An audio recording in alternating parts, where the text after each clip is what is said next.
Hello friend, मैं सिद्धार्थ प्रजापति आपको अपने यूट्यूब चैनल वीएस कंपटीशन में स्वागत करता हूं। तो दोस्तों, जैसे कि आप लोग जानते हैं कि हमने फिजिक्स में लाइट चैप्टर स्टार्ट किया हुआ था, जिसमें मैंने आपको 4 लेक्चर पहले से पढ़ा चुका हूं। जैसे मैंने प्रकाश का बेसिक बताया, फिर उसके बाद क्या प्रकाश का परावर्तन बताया, उसके बाद प्रतिबिंब बताया, उसके बाद दर्पण के बारे में बताया। तो जिन लोगों ने ये लेक्चर नहीं देखा वो जाकर क्या प्ले लिस्ट में मैं इसका लिंक डलवा दूंगा, वो जाकर इसको जरूर देखें, तभी आज का सेशन आपको अच्छे समझ में आएगा।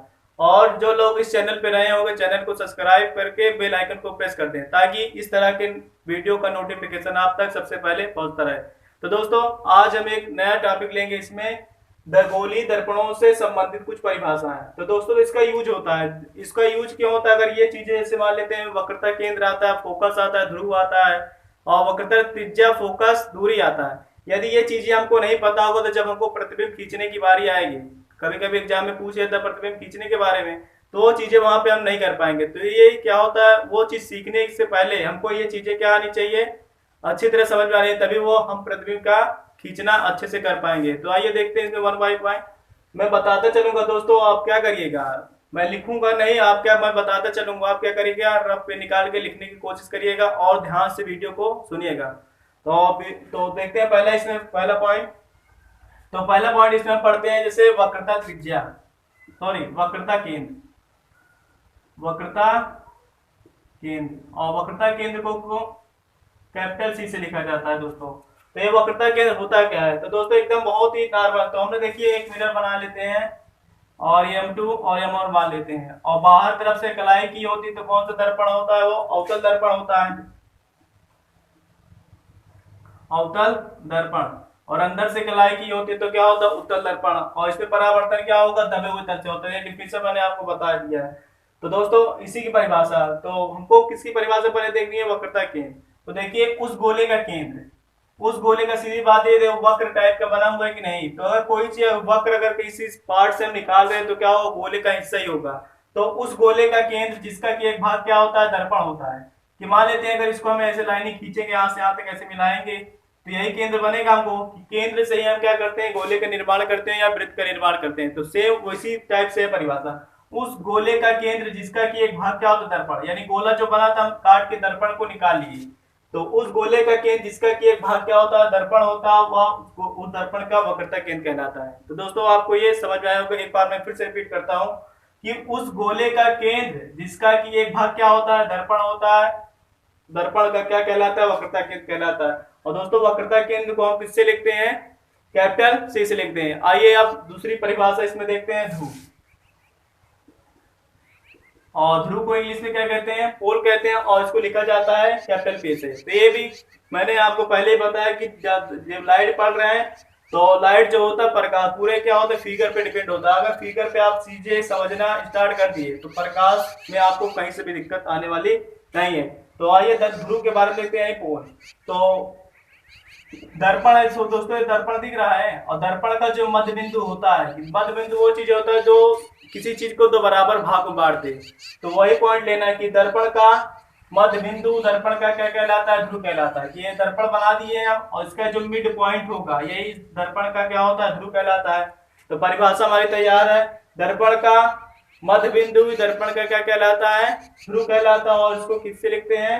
पी से, कैपिटल पी से लिखा जाता। और नोट करके, नोट वाली बात इसमें है कि जो दर्पण में हम जितनी भी दूरियां मापते हैं, कहां से मापेंगे? ध्रुव से मापते हैं। यानी समस्त दूरियां दर्पण के ध्रुव से मापी जाती है। और समस्त दूरियों का मतलब होता है, चाहे फोकस दूरी मापेंगे, चाहे वस्तु की दूरी मापेंगे, चाहे प्रतिबिंब की दूरी मापेंगे, वो कहां से मापेंगे? हम दर्पण के ध्रुव से मापेंगे। अब दोस्तों, इसमें अगला पॉइंट क्या पढ़ते हैं? मुख्य अक्ष, या मुख्य अक्ष को ही क्या कहते हैं हम? प्रधान अक्ष, यानी कि आप प्रिंसिपल अक्ष कहेंगे, और या कहेंगे मुख्य अक्ष। ठीक है, तो दोस्तों आइए देखते हैं। तो मुख्य अक्ष क्या होता है? तो दर्पण के ध्रुव, ये भी डायग्राम है, दर्पण के ध्रुव और वक्रता केंद्र से होकर जाने वाली रेखा को क्या कहते हैं? मुख्य अक्ष कहते हैं। तो परिभाषा देखिए, दर्पण के ध्रुव और वक्रता केंद्र से होकर जाने वाली रेखा को क्या कहते हैं? मुख्य अक्ष या प्रधान अक्ष कहते हैं। अब तीसरा पॉइंट क्या आता है दोस्तों? वक्रता त्रिज्या।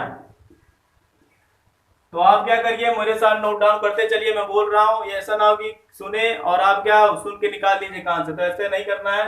तो देखते हैं क्या, वक्रता त्रिज्या। तो दोस्तों ये भी बहुत आसान है, वक्रता त्रिज्या को किससे लिखते हैं हम, स्मॉल आर से लिखते हैं। तो देखिए ये आपको पता है दर्पण का ध्रुव, इसको पी से लिखते हैं, इसको किससे लिखते हैं, वक्रता केंद्र को सी। तो परिभाषा इसकी वक्रता त्रिज्या क्या बताएंगे कि दर्पण के ध्रुव और वक्रता केंद्र तक की दूरी को क्या कहते हैं, हम वक्रता त्रिज्या कहते हैं। और वक्रता त्रिज्या को किससे लिखते हैं, हम स्मॉल आर से लिखते हैं। क्या मैंने बोला, दर्पण के ध्रुव तथा वक्रता केंद्र तक की दूरी को क्या कहते हैं, वक्रता त्रिज्या कहते हैं। और इसको किससे लिखा जाता है, स्मॉल आर से लिखा जाता है। अब देखते हैं दोस्तों इसमें मुख्य फोकस। तो मुख्य फोकस की परिभाषा में थोड़ा लिखकर आपको समझाना चाहूंगा। तो आइए अब देखते हैं दोस्तों मुख्य फोकस के बारे में। मुख्य फोकस, तो इसकी परिभाषा पहले सीखते हैं और मुख्य फोकस के बाद हमारा क्या आता है, फोकस दूरी। तो दोस्तों मैं अलग से इसके लिए डायग्राम बना दिया। तो आपको पता है कि दर्पण के मुखज के समांतर, तो मुखज के समांतर मतलब क्या समझ रहे हैं, एक दूसरे के बराबर दूरी पर रहना चाहिए। ये समांतर किरणें वे होती हैं जिनके बीच की जो गैपिंग होती है हमेशा सभी स्थानों पे, सभी बिंदु पे क्या होती है, समान होती है। तो मुखज के समांतर चलने वाली किरणें, मुखज के समांतर चलने वाली किरणें परावर्तन के पश्चात, मैंने बताया दर्पण में कौन सी घटना होती है, हमेशा परावर्तन की ही घटना होती है कि दर्पण के मुखज के समांतर चलने वाली प्रकाश की किरणें परावर्तन के पश्चात जिस बिंदु पर वास्तव में मिलती है। तो देखिए दोस्तों ऐसे आई और परावर्तन की घटना होती है, यहाँ पे क्या हो रही है, सभी किरणें क्या हो रही है, मिल जा रही, चाहे नीचे से ले जाएंगे चाहे ऊपर से ले जाएंगे। कि मुखज के समांतर चलने वाली प्रकाश की किरणें परावर्तन के पश्चात जिस बिंदु पर वास्तव में मिलती है, या देखा जाएगा कौन सा दर्पण है, अवतल, अवतल दर्पण। और नीचे वाला कौन सा दर्पण बना हुआ है, उत्तल दर्पण। और दर्पण की पहचान बता दिया मैंने कि बाहर कलाई होगी तो अवतल होगा, अंदर कलाई होगी तो उत्तल होगा। तो परिभाषा देखिए बताते हैं इसी में कि मुखज के समांतर चलने वाली प्रकाश की किरणें परावर्तन के पश्चात जिस बिंदु पर वास्तव में मिलती है, या कह सकते हैं मुखज के समांतर चलने वाली प्रकाश की किरणें जिस बिंदु पर क्या मिलती हुई प्रतीत होती है। यहाँ पे देखिए जब इसमें होगा तो इसमें प्रतीत शब्द होता है, यानी आभासी प्रतीत बनता है। तो जिस बिंदु पर वास्तव मिलती है या मिलती हुई प्रतीत होती है उसको क्या कहते हैं, उस बिंदु को दर्पण का मुख्य फोकस कहते हैं। कि इस बिंदु पर ये मिली तो यही दर्पण का क्या कहलाएगा, हमारा मुख्य फोकस कहलाएगा। एक बार फिर से रिपीट करता हूं, दर्पण के मुखज के समांतर चलने वाली प्रकाश की किरणें जिस बिंदु पर वास्तव में मिलती है या मिलती हुई प्रतीत होती है उस बिंदु को दर्पण का मुख्य फोकस कहते हैं। और दोस्तों मुख्य फोकस को हमेशा लिखा जाता है कैपिटल एफ से। तो दोस्तों मैं आशा करता हूं मुख्य फोकस की परिभाषा आपको समझ में आई होगी। अब देखते हैं दोस्तों फोकस दूरी। तो ये हमारा मुख्य फोकस क्या होगा, कैपिटल एफ होता है, मैंने बताया। और फोकस दूरी परिभाषा क्या बताएंगे कि दर्पण के ध्रुव तथा मुख्य फोकस तक की दूरी को क्या कहते हैं, हम फोकस दूरी कहते हैं। और फोकस दूरी को फ्रंट किससे लिखा जाता है, स्मॉल एफ से। तो परिभाषा क्या होगी, दर्पण के ध्रुव तथा मुख्य फोकस तक की दूरी को क्या कहते हैं, फोकस दूरी कहते हैं। दोस्तों ये दर्पण से संबंधित कुछ पॉइंट होते हैं और कुछ मैं बताना चाह रहा हूं। जैसे अवतल दर्पण की फोकस दूरी अगर कहेगा तो हमेशा क्या होती है, निगेटिव होती है।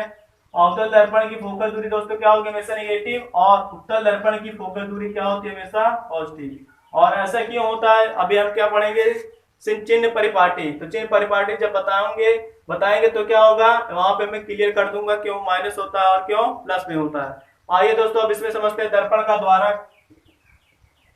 द्वारक मीन्स क्या होता है, आकार के बारे में बात करेगा। और द्वारक से हमको पता चलता है कि दर्पण कितना छोटा है या कितना बड़ा। यही दर्पण ये द्वारक होता है, यानी एक हिसाब से जो इसका मुंह दिख रहा है ना, यही दर्पण का व्यास, यही दर्पण का व्यास ही हमारा दर्पण का द्वारक कहलाता है। कि व्यास से जितना बड़ा होगा दर्पण क्या होगा, उतना बड़ा। व्यास जितना छोटा दर्पण क्या होगा, उतना छोटा। तो यही चीज हमारा द्वारक होता है। तो हमने क्या पढ़ा, मुख्य वक्रता केंद्र पढ़ा, वक्रता त्रिज्या पढ़ा, ध्रुव पढ़ा, मुखज पढ़ा, मुख्य फोकस पढ़ा, और क्या पढ़ा, फोकस दूरी पढ़ा। यही दर्पण में भी पॉइंट होते हैं और ये 6 पॉइंट क्या होते हैं वहां पे पढ़ेंगे हम, क्या जब लेंस पढ़ेंगे तब। और इन्हीं 6 पॉइंट से हम क्या करेंगे, ये चीजें आपको समझ में आएंगे। तो यही चीज क्या होते हैं, इसी बेस पर हम प्रतिबिंब का खींचना पड़ते हैं। तो दोस्तों आइए देखते हैं इसके आगे थोड़ा। तो दोस्तों अब इसे में हम नेक्स्ट टॉपिक पढ़ेंगे क्या, फोकस दूरी व वक्रता त्रिज्या में संबंध। तो दोस्तों इसकी डिफिनेशन या कुछ पॉइंट मैंने लिखा है, डायरेक्ट एग्जाम में पूछा जाता है, आपको पता रहना चाहिए। तो फोकस दूरी वक्रता त्रिज्या की क्या होती है, आधी, या कह सकते हैं वक्रता त्रिज्या फोकस दूरी का क्या होता है, दोगुना होता है। तो देखा जाए तो एक वैसी चीज दिख रहा है सामने, इस फार्मूला या बराबर r/2। तो जो फोकस दूरी वक्रता त्रिज्या का आधा दिख रहा है, यदि हम क्या दो का यहाँ गुणा कर देंगे तो r बराबर क्या होगा 2f। तो दूसरी परिभाषा क्या हमारी निकल जाए, वक्रता त्रिज्या फोकस दूरी की क्या हो रही है, ये दो गुना हो रही है, या कह सकते हैं वो फोकस दूरी जो होती है वक्रता त्रिज्या की आधी होती है। ये पॉइंट आपको याद रहना चाहिए। और मैंने ये भी बताया अवतल दर्पण के लिए फोकस दूरी ऋणात्मक और उत्तल दर्पण के लिए फोकस दूरी धनात्मक होती है। और दोस्तों ये कभी कभी सिद्ध करने को नहीं पूछता, लेकिन ध्यान दीजिए आता कहां से उसको मैं थोड़ा बताना चाह रहा हूँ आपको। तो क्या करते हैं, सबसे पहले एक दर्पण खींचते हैं, कोई भी दर्पण खींच ले, चाहे उत्तल चाहे अवतल। तो मैंने कौन सा दर्पण खींचा है, बाहर का लाइन की है तो अवतल दर्पण होगा। और अवतल दर्पण क्या खींचते हैं, एक मुखच खींचते हैं। तो दोस्तों क्या करते हैं, आपको परावर्तन का रूल पता होगा कि जब प्रकाश किसी परिशदार व चिकने तल पर गिरता है तो उसका अधिकांश भाग चिकने तल से टकराकर वापस लौट जाता है। प्रकाश की इस घटना को कहते हैं प्रकाश का परावर्तन। और इसमें आपने नियम पढ़े होंगे। तो आपने दूसरा नियम की, पहला नियम तो यही था, आपतित किरण आपतन बिंदु पर अभिलंब तथा परावर्तित किरण तीनों एक ही तल में होते हैं। और दूसरा था आपतन कोण सदा परावर्तन कोण के बराबर होता है, यानी एंगल ऑफ रिफ्लेक्शन बराबर क्या होता है, एंगल ऑफ इंसिडेंट, यानी r बराबर क्या होता है i, या i बराबर कह सकते हैं क्या होता है r। तो उसी पे हमको समझना है कि मान लेते हैं प्रकाश स्रोत है और प्रकाश स्रोत से यहाँ पे प्रकाश किरणें चलना स्टार्ट हो रही है। तो दर्पण पड़ी, तो दर्पण पे जैसे पड़ेगी तो क्या होगा, परावर्तन घटना। यहाँ पे कुछ पॉइंट मान लेते हैं ध्रुव होता है, ध्रुव को किससे लिखते हैं, P से। और यहाँ पे हमारे क्या होता है, मुख्य फोकस F होता है, और यहाँ पे हमारा C होता है। और मान लेते हैं जो प्रकाश किरणें पड़ रही है, मान लेते हैं जो टकराव, जब मुख्य अक्ष के समांतर प्रकाश किरणें चलती हैं तो कहां से होकर जाती है, मुख्य फोकस में होकर जाती है। प्रतिबिंब खींचने का नियम होता है कि दर्पण के मुख्य अक्ष के समांतर चलने वाली किरणें कहां से होकर जाएंगी, मुख्य फोकस से होकर जाएगी। तो इसको यहाँ से मैंने मिला दिया, यानी किरणें कहां से जा रही है, मुख्य फोकस से होकर जा रही है। ठीक है दोस्तों, अब मान लेते हैं थीटा एंगल पर आई है। अब यहाँ पे देखिए, हमको कोण ज्ञात करने के लिए मैंने बताया था कि प्रकाश किरणें आई और ऐसे चली गई, लेकिन हमको यह नहीं पता चलेगा कितने एंगल से आई कितने एंगल से गई। तो इसके लिए क्या खींचते हैं, अभिलंब। तो सेम चीज यहाँ पे करते हैं, यहाँ पे हम क्या एक अभिलंब खींचते हैं, और अभिलंब कहां से खींचेंगे, मुख्य से या वक्रता केंद्र से होकर जाता हुआ। तो यहाँ से खींच दिए। और दोस्तों क्या करते हैं, मान लेते हैं थीटा एंगल से ये आ रही है, और थीटा एंगल से मतलब आपतित तो थीटा एंगल से तो यहाँ पे जाएगी भी कि नहीं, तो ये भी कितना होगा थीटा। कि मान लेते हैं यहाँ पे थीटा एंगल से आए, थीटा से भी क्या होगा, परावर्तित भी होगा, क्योंकि आपतन कोण सदैव परावर्तन कोण के बराबर होता है। अब देखो यहाँ पे एक डायग्राम दिखाया है ऐसा, इस वाली लाइन को लिए, इस वाली लाइन को लिए, तो ऐसा बना। तो ये क्या होता है, अल्टरनेट एंगल, यानी एकांतर कोण होता है, एकांतर कोण आपस में बराबर। अगर ये थीटा होगा तो ये भी क्या होगा, थीटा होगा। अब मान लेते हैं, नाम देते हैं, यहाँ पे मान लेते हैं एक अभिलंब यहाँ पे खींच देते हैं, इसकी ऊंचाई मान लेते हैं h। अब दोस्तों आपको ये भी पता होगा, यदि कोई त्रिभुज है और त्रिभुज की किसी एक भुजा को बढ़ाए, जो बहिष कोण बनेगा वो क्या होगा, सुदूर स्थित अंतःकोण के योगफल के बराबर, यानी अल्फा है तो बीटा है, तो किसके बराबर होगा, अल्फा प्लस बीटा के बराबर होगा। तो सेम चीज यही है, यदि एक त्रिभुज दिख रहा है, मान लेते हैं यहाँ पे पॉइंट मान लेते हैं, ए मान लिए ए सी एफ देख रहा है, उसकी भुजा को मैंने यहाँ पी तक बढ़ा दिया। ये थीटा और थीटा ये वाला एंगल किसके 2 थीटा के बराबर होगा दोस्तों। अब कुछ नहीं करना है, बस इसी पे सिद्ध हो जाएगा। अब देखिए दर्पण के ध्रुव और मुख्य फोकस तक की दूरी को फोकस दूरी यानी स्मॉल एफ कहते हैं, और वक्रता केंद्र और ध्रुव तक की दूरी को क्या कहते हैं हम, वक्रता त्रिज्या, यानी कितना होगा यहाँ पे 2r होगा। अब दोस्तों अब सिद्ध करते हैं, यहाँ पे एक पॉइंट मान लेते हैं बी मान लेते हैं। अब क्या करते हैं, त्रिभुज एबीसी लेंगे, तो इसको मैं थोड़ा मिटा देता हूं।